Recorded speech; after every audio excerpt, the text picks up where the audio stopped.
The ultra-modern resort hotel, symbol of Florida's most rapidly expanding industry, the tourist trade.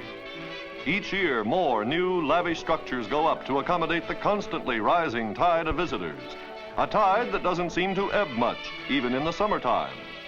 Mushrooming even more rapidly than the hotels are the motels, which boast such facilities as swimming pools, air conditioning, television sets, and an ocean view. But many of the visitors who come here to look and play soon decide to build and stay.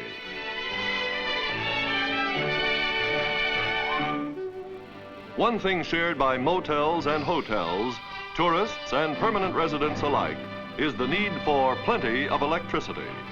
And that is supplied in part by a power plant as well designed as the finest beachfront hostelry. The Cutler plant of Florida Power and Light Company was laid out just south of Miami according to the highest possible standards, not only in terms of efficient operation, but in terms of aesthetics as well. The fuel used in generating electricity is oil, which is brought in by barge and pumped into large tanks for storage until needed.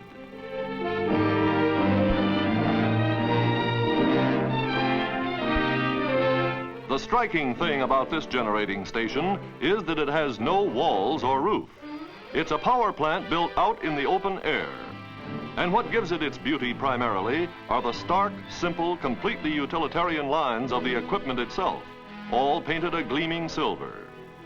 There can't be many population centers in the world whose climate would permit the operation out of doors of boilers, generators, and other power plant equipment.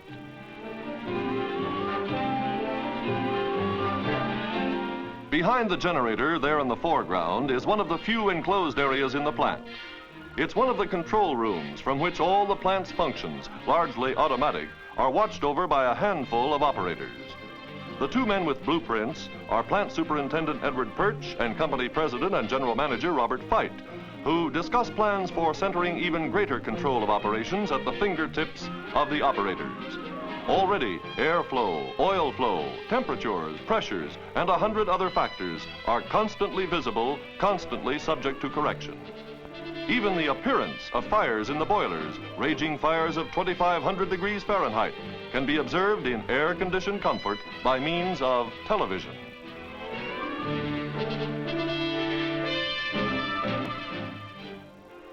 As Miami and the other population centers of Florida continue to boom in population, industry, and commerce, they're fortunate to have an adequate supply of that indispensable growth element, electricity, provided by a privately owned utility which foresaw the big future in store for the state and prepared for it in plenty of time.